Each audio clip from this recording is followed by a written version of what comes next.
La mala suerte no existe. Lo que la ciencia llama azar, a veces se revela como una fuerza inteligente, obsesiva y sádica, que decide marcar a personas específicas para destruir su cordura. Hoy no hablaremos de simples coincidencias, sino de 3 maldiciones reales, brutales y completamente documentadas por la historia. Desde un hombre perseguido y atacado por el cielo en 7 ocasiones distintas. Prepárense para cuestionar la realidad, porque lo que están por escuchar les demostrará que hay destinos mucho peores que la muerte. Sean bienvenidos.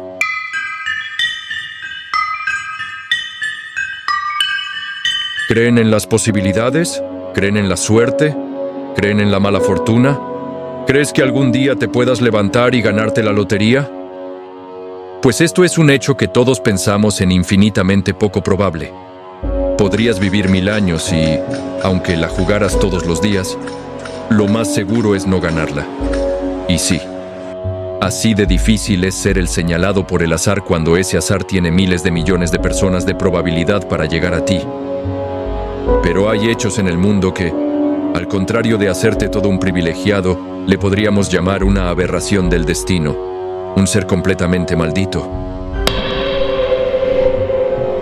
Solo imagina este dato.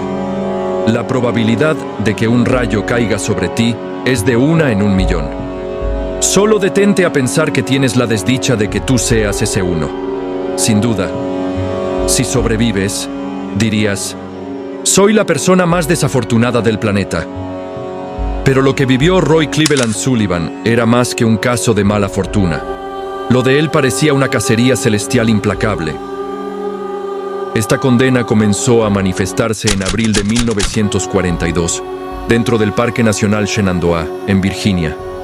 Mientras Roy se refugiaba en la torre de observación de incendios de Miller's Head, la tormenta desató su furia. Un rayo brutal penetró la estructura. Atravesó su pierna derecha y le arrancó de cuajo la uña del dedo gordo. El dolor fue indescriptible, pero el cielo apenas estaba marcando a su presa. Tuvieron que pasar 27 años de una tensa e ilusoria calma para que la entidad eléctrica volviera por él. En julio de 1969, mientras Roy conducía un camión por la desolada carretera montañosa de Skyline Drive, un rayo descendió de la nada, rebotó en los árboles e impactó de lleno la cabina a través de la ventana abierta. La descarga atravesó su cabeza, dejándolo inconsciente al volante, mientras el vehículo avanzaba sin control hacia el abismo de un acantilado. Por un sadismo del destino, el camión se detuvo a centímetros de la muerte. Roy sobrevivió, pero con las cejas y las pestañas completamente carbonizadas. A partir de ese instante, el ensañamiento se volvió frenético. En julio de 1970, un nuevo relámpago lo acechó en el jardín delantero de su propia casa, destrozándole el hombro izquierdo. Para el 16 de abril de 1972, mientras se encontraba en la estación de guardabosques de Loft Mountain, el fuego del cielo lo alcanzó de nuevo, encendiendo su cabello en llamas y obligándolo a sumergir la cabeza en un contenedor de agua. El horror psicológico quebró su cordura. Roy comenzó a vivir en una paranoia perpetua, cargando un contenedor de agua a donde quiera que iba, sabiéndose sentenciado. La persecución inteligente se confirmó el 7 de agosto de 1973. Sullivan testificó bajo juramento que, mientras patrullaba el parque, divisó una densa nube negra que parecía seguirlo de forma deliberada. Intentó huir a toda velocidad en su camioneta, pero al descender del vehículo, el cielo descargó su furia directamente sobre su cráneo, incinerando su cuero cabelludo por segunda vez. Para 1976, el sexto impacto le destrozaría el tobillo en el sendero Sawmill Run Trail. La maldición se volvió tan tangible que los habitantes de su pueblo huían de él. Roy se convirtió en un paria, un leproso cósmico, El terror contagioso alcanzó su punto más trágico cuando un rayo impactó a su esposa en el patio trasero de su hogar mientras tendían la ropa juntos. El mensaje era claro: todo lo que Roy amara sería consumido. La última tortura ocurrió el 25 de junio de 1977, en un estanque del parque. El séptimo rayo lo golpeó mientras pescaba, quemándole el pecho y el estómago, y arrebatándole la audición. Mientras yacía moribundo y humeante en el suelo, un oso hambriento se acercó para robarle su pesca, obligándolo a defender su vida con un palo en un escenario dantesco. Roy Sullivan sobrevivió a las 7 descargas. La ciencia lo llamó una imposibilidad estadística de 1 en un cuatrillón, pero para él era una tortura viva. Pasar 35 años esperando el próximo zarpazo de fuego del firmamento destruyó su mente por completo. Finalmente, en septiembre de 1983, a los 71 años, incapaz de seguir soportando el rechazo de la sociedad, el pánico a las nubes y la lenta agonía de la espera, Roy decidió ganarle la carrera a su verdugo. Se acostó en su cama al lado de su esposa y se suicidó, deserrajándose un disparo en el pecho. El cielo nunca pudo matarlo, pero la locura de su maldición lo obligó a hacerlo él mismo. Vámonos al año 1772, en la Francia rural, específicamente cerca de la ciudad de Lyon. En una familia campesina ordinaria, nació un niño al que la historia y los registros médicos solo recuerdan bajo un alias escalofriante: Tarrare. Al principio, parecía un bebé normal, pero al llegar a la adolescencia, su vida se transformó en una pesadilla viviente. Tarrare desarrolló una condición médica desconocida, un vacío absoluto en el estómago que la ciencia de la época jamás pudo comprender. Niega la simple glotonería, era un hambre biológica, violenta y caníbal. A los 17 años, este muchacho ya era capaz de comerse el equivalente a su propio peso en carne en un solo día. Pero aquí es donde el desasosiego mental se vuelve perturbador. Su cuerpo jamás engordaba. Lucía esquelético, demacrado, con el rostro hundido y los ojos inyectados en sangre por la desesperación. Su piel se estiró tanto por los atracones que, cuando tenía el estómago vacío, los pliegues de su piel le colgaban tanto que podía amarrarse el abdomen alrededor de la cintura como si fuera un cinturón de carne viva. Para empeorar su aislamiento humano, de su cuerpo emanaba un hedor tan fétido, tan putrefacto, que las crónicas de la época dicen que se podía ver un vapor apestoso saliendo de su cuerpo a metros de distancia. Su boca se deformó, abriéndose de oreja a oreja, mostrando unos dientes cubiertos de una saliva espesa. Sus padres, asfixiados por la pobreza y horrorizados por la criatura en la que se estaba convirtiendo su hijo, tomaron la dolorosa decisión de abandonarlo a su suerte en las calles. Tarrare, completamente desamparado, arrastró su maldición a los suburbios de París.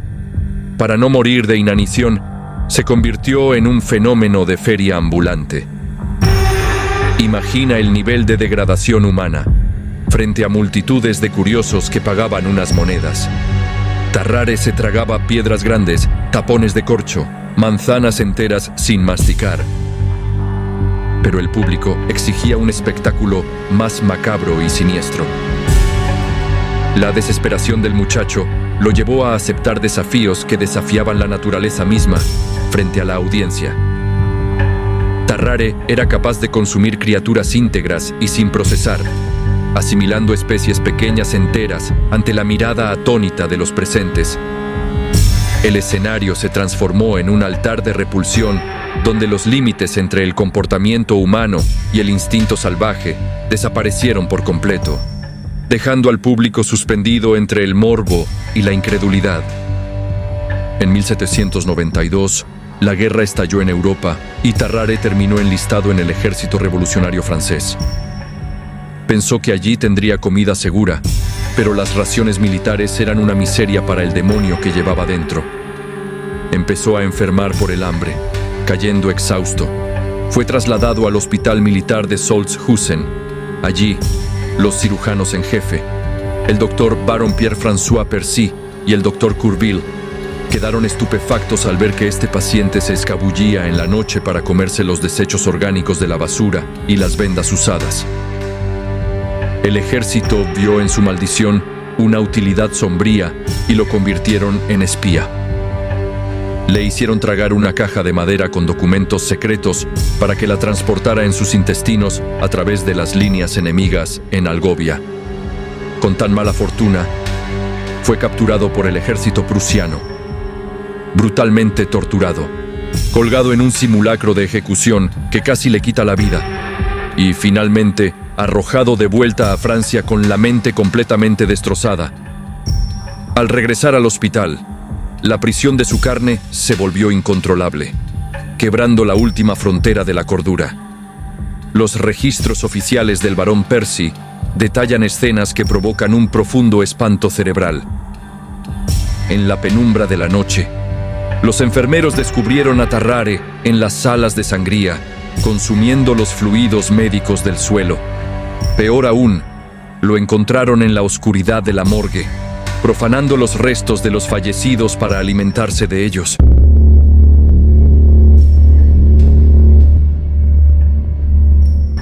Los médicos, conmovidos por su sufrimiento, intentaron curarlo con opio, vinagre y píldoras de tabaco, pero nada funcionaba.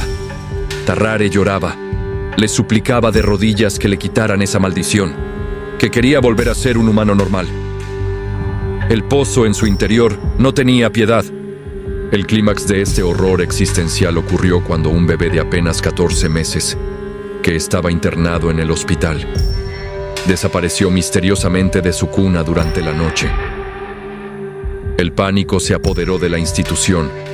No había cámaras, no había huellas, pero todos, desde los médicos hasta los pacientes, experimentaban la pavorosa certeza de qué criatura de pesadilla había entrado a esa habitación en silencio.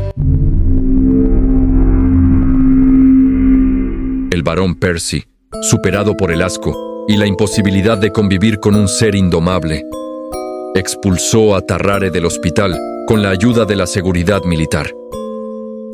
La maldición biológica terminó de consumirlo en 1798, en un hospital de Versalles.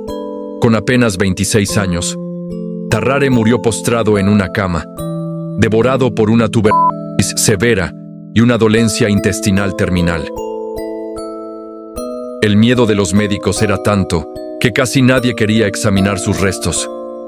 Pero el barón Percy insistió para entender la naturaleza de este ser. Lo que encontraron dentro fue espantoso. Todo su interior estaba inundado de fluidos corrompidos. Su hígado destruido y su estómago era una bolsa gigantesca y deforme cubierta de hule que ocupaba casi todo su abdomen.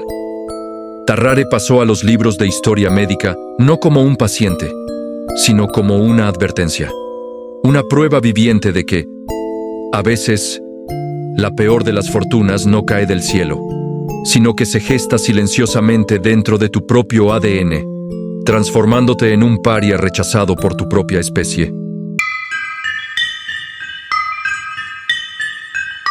Nos trasladamos al mes de enero de 1933, en el frío implacable del Bronx, Nueva York, en un rincón marginal, en un establecimiento clandestino propiedad de un individuo llamado Tony Marino, se maquinó uno de los complots más macabros y retorcidos de la crónica criminal. 5 sujetos habituales del lugar, bautizados después por la prensa escrita como The Murder Trust, fijaron sus ojos en un cliente frecuente: Michael Malloy. Se trataba de un hombre sin hogar, un antiguo servidor público de unos 60 años, que carecía de lazos familiares y cuya existencia parecía diluirse en el olvido de las botellas. El plan de estos hombres era de una bajeza absoluta. Falsificaron 3 pólizas de beneficio financiero a nombre de Malloy. Si el anciano partía de este mundo por un infortunio accidental, ellos cobrarían una fortuna. Asumieron que, debido a su precario estado de salud, bastaría con ofrecerle barra libre de sustancias adulteradas para que su organismo colapsara en un par de jornadas. Pero lo que desataron fue una espiral de suspenso que destrozó la templanza de los propios agresores. La primera noche, le suministraron compuestos químicos altamente letales, sustancias industriales que destruyen el sistema nervioso en cuestión de minutos. Malloy consumió los elixires mortales uno tras otro, sonrió con gratitud y regresó a la jornada siguiente solicitando más. Desconcertados, los conspiradores aumentaron las dosis durante semanas, pero el hombre asimilaba el veneno diario sin manifestar el más mínimo rastro de debilidad. La frustración arrastró a los criminales al horror más puro. Pasaron de la toxicología química a la profanación alimenticia. Mezclaron los alimentos de Malloy con anticongelante automotriz, veneno para plagas y fragmentos microscópicos de vidrio. El anciano consumió el platillo destructivo, se limpió los labios y se marchó a descansar. Al día siguiente, regresó quejándose únicamente de que el bocadillo estaba un poco rígido. Los agresores comenzaron a experimentar un profundo desasosiego cerebral. La pavorosa certeza de que Malloy estaba protegido por fuerzas fuera de este mundo empezó a quebrar su cordura. El invierno neoyorquino descendió a los 26 grados bajo cero. Los conspiradores cambiaron la estrategia por una exposición ambiental extrema. Aprovechando que el anciano dormía bajo los efectos del alcohol común, lo arrastraron a un parque solitario en la madrugada, despojándolo de sus abrigos y vaciando agua gélida sobre su pecho desnudo para que la hipotermia reclamara su vida. Al amanecer, al abrir el negocio, el terror se apoderó de Marino. Malloy ya estaba sentado en el umbral, tiritando levemente, quejándose de un resfriado menor y solicitando un trago para entibiar el cuerpo. La demencia de los agresores llegó al límite. Financiaron a un conductor de confianza para que arrollara a Malloy a gran velocidad en la penumbra de una avenida desierta. El vehículo impactó al anciano a 70 kilómetros por hora, dejándolo tendido en el asfalto. Convencidos del desenlace, los criminales vigilaron los registros funerarios, pero el cuerpo no aparecía. 3 semanas más tarde, la puerta del establecimiento se abrió de par en par. Era Michael Malloy, con la estructura ósea maltrecha y vendajes en el cráneo, exclamando: «Hola, caballeros, casi perezco allá afuera. Necesito un trago».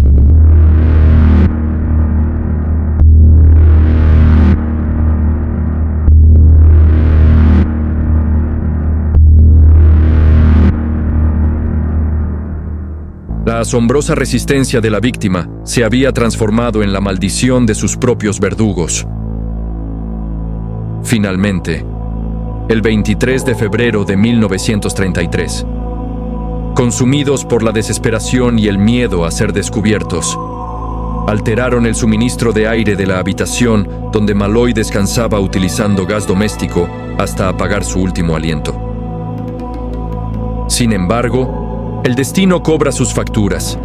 El rastro del crimen era tan evidente en el bajo mundo que la justicia del estado de Nueva York intervino de inmediato. Los restos fueron examinados.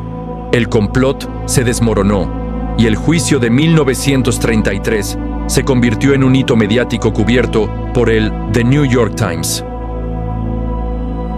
La sentencia contra los 4 instigadores principales fue implacable.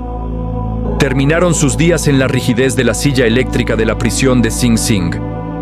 Michael Malloy pasó a la posteridad no como una víctima de la mala fortuna, sino como una advertencia viva, una demostración palpable de que, cuando intentas forzar el destino de un alma indomable, el azar kármico se vuelve en tu contra, arrastrando a los verdaderos monstruos a su propia destrucción.